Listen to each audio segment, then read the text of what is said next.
अध्यक्ष महोदय,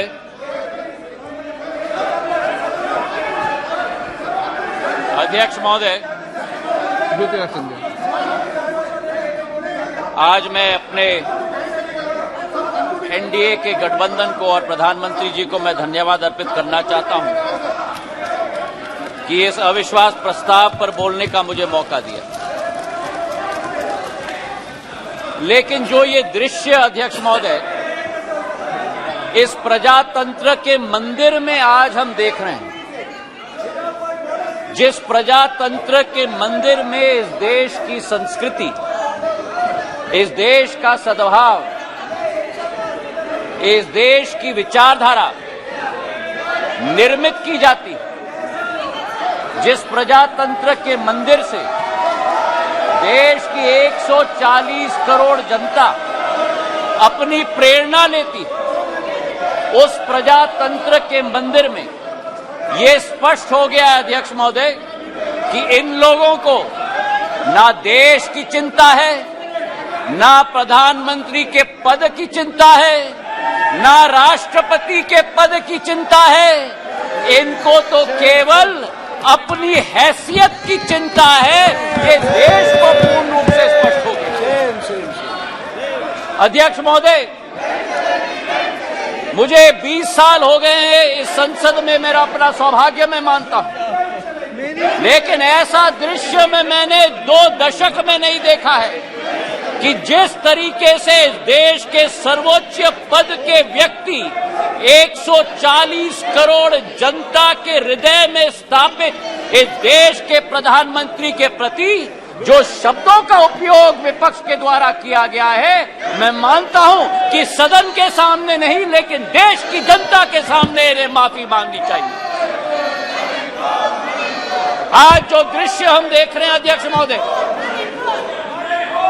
कि अविश्वास प्रस्ताव के आधार पर, अध्यक्ष महोदय मैं आपका संरक्षण चाहूंगा। ये बोलने के लिए कभी तैयार हो जाते हैं लेकिन सुनने के लिए तैयार नहीं होते। ना देश की जनता की ठोक कर 2 बार चुनाव में नतीजा हजम करने के लिए तैयार है, ना सदन की बात सुनने के लिए तैयार है। आज जो स्थिति उत्पन्न हुई है अध्यक्ष महोदय, जो अविश्वास प्रस्ताव लाया गया, सर आपका संरक्षण मैं चाहता हूं, इनको कंट्रोल किया जाए। देश की जनता ने तो अपना पूरा परिणाम इनके चेहरे पे दिखा दिया। जो जनता के सामने नहीं कर पा रहे वो आज सदन में बैठ के कोशिश कर रहे हैं करने के लिए। जो अविश्वास प्रस्ताव इनके द्वारा यहां लाया गया, यह अविश्वास प्रस्ताव मणिपुर की बात नहीं है। मिशन मणिपुर के आड़ में ये अपनी राजनीतिक रोटियां सेकने के लिए आज यहां उपस्थित हुए हैं। पिछले 2 दिन से मैं सुन रहा हूं अध्यक्ष महोदय, हम इनको भी बता दें कि अगर ये इनका वर्ताव रहा तो इनकी बात भी इस प्रजातंत्र के मंदिर में हम सुनने नहीं देंगे। पूर्ण रूप से स्पष्ट करना चाहते हैं अध्यक्ष महोदय, जो आज जो इस क्षेत्र में और इस सदन में प्रस्तुतिकरण हुई है, ये वो बादल है जो गरजना चाहते हैं लेकिन बरसते नहीं। ये वो बादल है जो चर्चा में रहना चाहते हैं लेकिन चर्चा सुनना नहीं चाहते। अध्यक्ष महोदय, आज अध्यक्ष महोदय ये अविश्वास प्रस्ताव जो लाया गया है, सारे आवश्यक विमर्श एक तरफ रखे गए हैं और इनकी हट एक तरफ है। हमारे देश के प्रधानमंत्री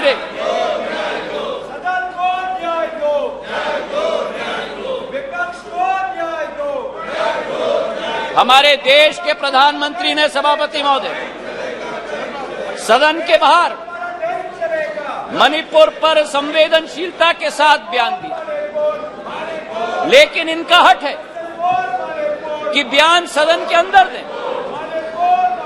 गृह मंत्री जी ने यहां बैठकर दिन प्रतिदिन स्पष्ट किया कि जिस दिन जिस घंटे पे आप चर्चा करना चाहते हैं हम तैयार है करने के लिए। लेकिन 17 दिन इसी तरह ये सदन को इन्होंने चलने नहीं दिया। 17 दिन मजबूर करके स्थगित किया। और आज अध्यक्ष सभापति महोदय, मैं स्पष्ट करना चाहता हूं कि जो ये लोग मौन व्रत की बात करते हैं, मैं इनसे पूछना चाहता हूं 1993 में जब मणिपुर की जातीय हिंसा में 750 लोगों की जान गई थी, तब तत्कालीन प्रधानमंत्री नरसिम्हा राव जी ने सदन के अंदर मौन व्रत क्यों धारण किया था? इसका जवाब ये दें।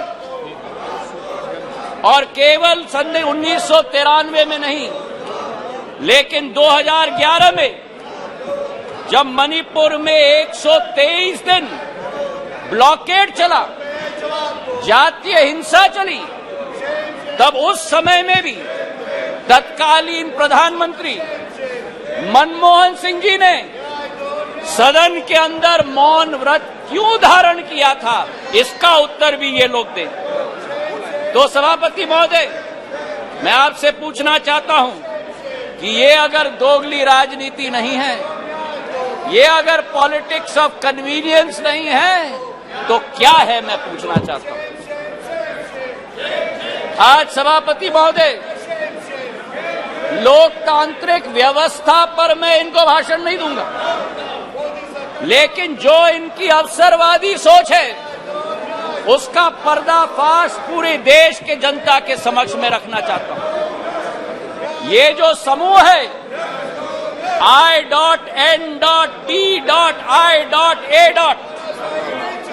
इस समूह में एक प्रोफेसर हैं जो मोरालिटी की बात करते हैं, सिद्धांतों की बात करते हैं, मूल्यों की बात करते हैं, लेकिन प्रतिनिधित्व वो एक ऐसे दल के करते हैं जिन्होंने भ्रष्टाचार की नई कीर्तिमान स्थापित की है।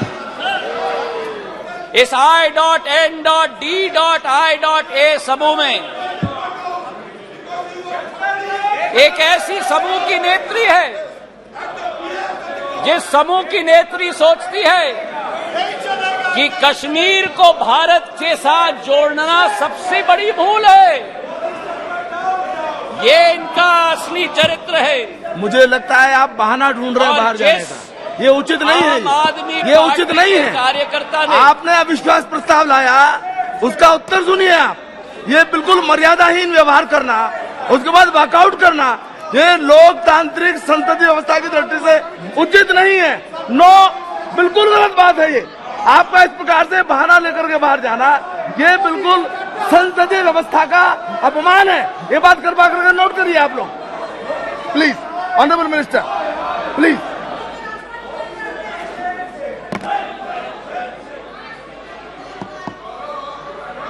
सभापति महोदय, देश की जनता ने इनको बाहर का दरवाजा दिखा दिया है। अब सदन से भी स्वयं बाहर जा रहे हैं।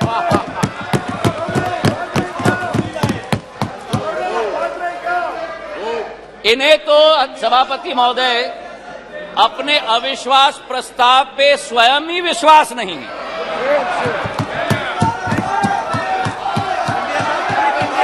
सुन लो, धैर्य रखो और सुन लो। इतने उत्तेजित मत हो। जो देश की जनता ने परिणाम दिया है वो स्वीकार करो। अब सभापति महोदय, इनके जो एक समूह है I.N.D.I.A. घमंडिया समूह, उस समय में समूह में आम आदमी पार्टी के कार्यकर्ता ने स्वयं यूपीए सरकार पर 2G और कोल स्कैम का PI लगवाया, और आज कांग्रेस का हाथ आपके साथ। ये स्थिति अंदर की बात।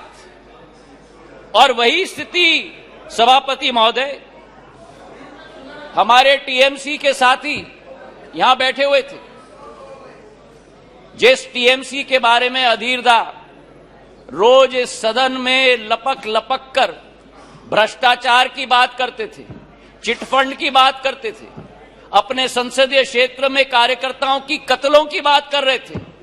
आज वही कांग्रेस पार्टी और वामपंथी दल हाथ में हाथ उस टीएमसी के साथ मिला रहे हैं सभापति महोदय। तो ये इनकी असलियत है। और जो मैं कहना चाहता हूं सभापति महोदय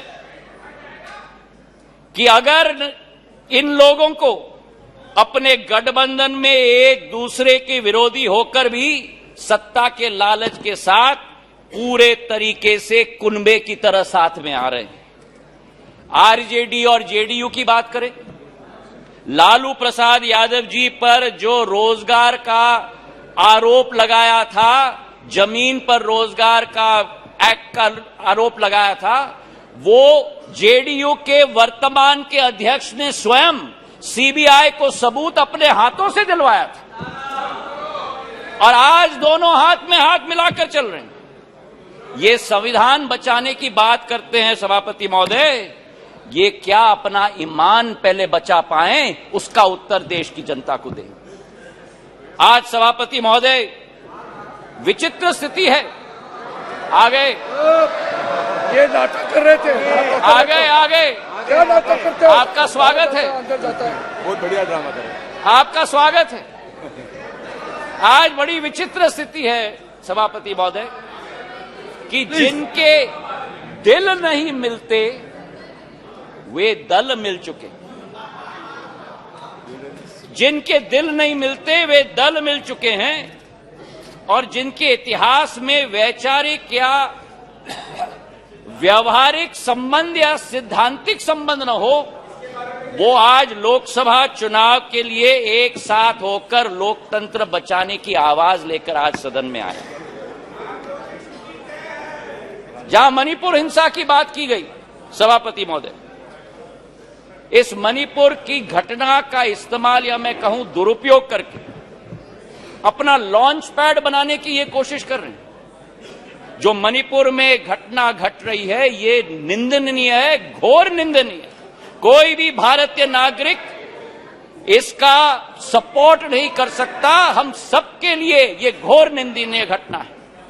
लेकिन अध्यक्ष महोदय, सभापति महोदय, अगर भारत के इतिहास के काले पन्ने पलटें तो मैं पूछना चाहता हूं, सन 1964 के बंगाल के दंगे के समय में ये मौन क्यों थे? और अगर सन 1964 की हम बात न करें तो सन 84 के सिख दंगों के समय में जब 4000 हमारे सिख भाई बहनों को जिंदा जलाया गया था, तब ये मौन क्यों थे? मेरठ के सन 87 के दंगों के समय में ये मौन क्यों थे? और सन 1990 से 30 साल जो कश्मीर में 40,000 लोगों की मौत हुई और कश्मीर जल रहा था, तब ये मौन क्यों थे? और मैं अधीर रंजन जी का जो शब्द था, जो अंग्रेजी का कोटेशन उन्होंने दिया, इन सभी समय में एवरी मॉर्निंग सभापति महोदय new widows were हाउलिंग, every morning new children were crying, every morning new houses were falling. और मूक दर्शक के रूप में हमारे ये साथी बैठकर सरकार में बैठे हुए थे। आज यहां बैठकर गौरव गोगोई जी ने, सबर रखो, सबर रखो, आराम से सुनो, सबर रखो, थोड़ा सीख लो। गौरव गोगोई जी ने आसाम अकॉर्ड की बात की। जिस आसाम अकॉर्ड की बात की, उस आसाम अकॉर्ड का क्रियान्वयन कांग्रेस की सरकार ने कभी की? आज मैं पूछना चाहता हूं कि हमारे पड़ोसी देश बांग्लादेश के साथ 68 वर्षों में हमारे बॉर्डर को निर्धारित नहीं किया था। 2014 में जब प्रधानमंत्री जी ने शपथ ली, 1 साल के अंदर बांग्लादेश का बॉर्डर निर्धारित करने का काम प्रधानमंत्री नरेंद्र मोदी जी ने किया था। अगर सच्चाई मैं बताऊं, प्लीज प्लीज उत्तेजित मत हो, उत्तेजित मत हो गौरव। नो नो, अगर बोलते हो तो सुनने की क्षमता रखो। सुनने की बैठिए क्षमता बैठिए रखो। बैठिए। जनता ने गौरव आपकी चिल्लाने को आप बैठ जाइए, बैठ जाइए।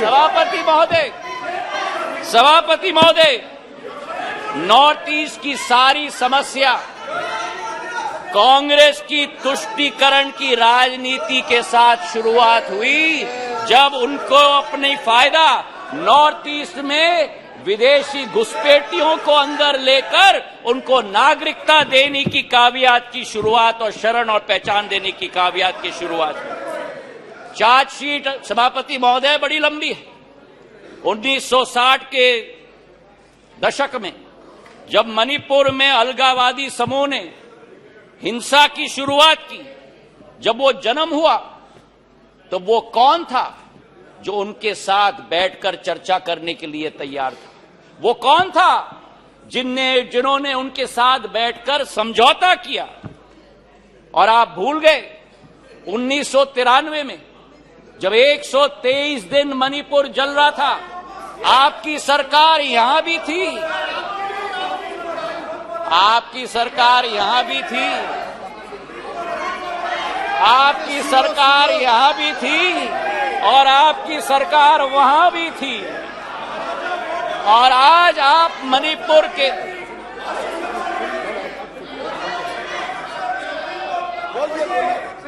और आज सभापति महोदय अधीर दा उठकर कह रहे थे कि मणिपुर के सांसद क्यों नहीं बोले।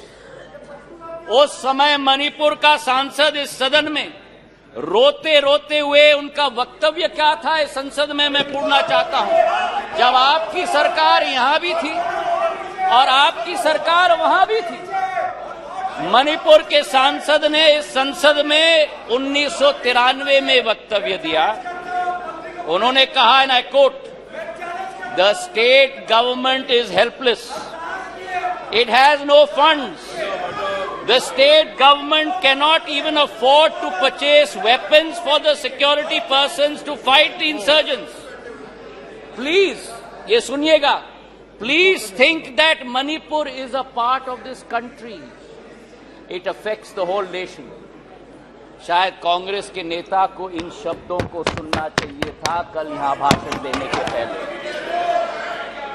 मुझे आज सभापति महोदय मुजफ्फर वारसी जी की शब्द याद आती और मैं कोट करना चाहता हूं, औरों के ख्यालात की लेते हैं तलाशी, औरों की ख्यालात की लेते हैं तलाशी और अपने गिरबान में झांका नहीं जाता। आज ये स्थिति उत्पन्न हो गई है। तथ्यों के आधार पर अगर हम बात करें, कल गृह मंत्री जी ने सदन में पूरा व्याख्यान दिया। इनके मंत्री संतरी न तंत्री एक बार भी मणिपुर गए। हमारे गृह मंत्री 3 दिन वहां रात दिन बिताए हैं। हमारे राज्य मंत्री ने 23 दिन, नित्यानंद राय जी ने मणिपुर में बैठकर स्थिति का जायजा लिया। आज राहत राशि वहां पहुंची है, अनाज पहुंचा है, वर्चुअल सिस्टम से स्कूल्स चल रही हैं, आर्मी की फोर्स पहुंची है, इवैक्यूएशन में हम मदद कर रहे हैं। जो भी हम लोग कोशिश कर रहे हैं, और आंकड़े की आप बात करते हो तो आंकड़े की पुष्टि करो। ये पिछले 9 साल मणिपुर में सबसे शांतिपूर्ण समय रहा है इंसर्जेंसी के दृष्टिकोण से। आपके 10 साल से 3 गुना कम इंसर्जेंसी हुई है और 6 गुना कम सिविलियन डेथ्स आज मणिपुर में हुआ है। सभापति महोदय, नॉर्थ ईस्ट की जब हम बात करते हैं, नॉर्थ ईस्ट की जब हम बात करते थे 1 दशक पहले, तो चित्र हमारे दिमाग में आता था। हिंसा का चित्र आता था, आतंक का चित्र आता था, अस्थिरता की चित्र आती थी। और उसके पीछे एक कारण है। उसके पीछे कारण यह है कि दशकों से जो सरकार रही थी, उनकी सोच विचारधारा थी कि अगर बॉर्डर विलेजेस में और उत्तर पूर्वी क्षेत्र में अगर विकास किया तो वहां जागरूकता उत्पन्न होगी, इसलिए उन्हें विकास से वंचित रखा जाए। हमारे प्रधानमंत्री ने 2015 में देश के प्रधानमंत्री ने पहला कदम लिया। जो भी हिंसक संगठन थे मणिपुर के, उनके विरुद्ध सर्जिकल स्ट्राइक करके म्यांमार तक खदेड़ के भेज दिया था सभापति महोदय। और उसके बाद पहला कदम जो लिया, विकास व्यापक सोच के साथ, एक विचारधारा के साथ, उन्होंने एक विकास का मंत्र दिया सभापति महोदय, विकास का मंत्र दिया हीरा, क्योंकि उत्तर पूर्वीय क्षेत्र भारत का हीरा है। हीरा मतलब हाईवे, हीरा मतलब इंटरनेट, हीरा मतलब रेलवेज, हीरा मतलब एविएशन। और जिस उत्तर पूर्वी क्षेत्र में केवल 2,500 करोड़ का रेलवे बजट होता था, आज 10,000 करोड़ रुपए का रेलवे बजट है।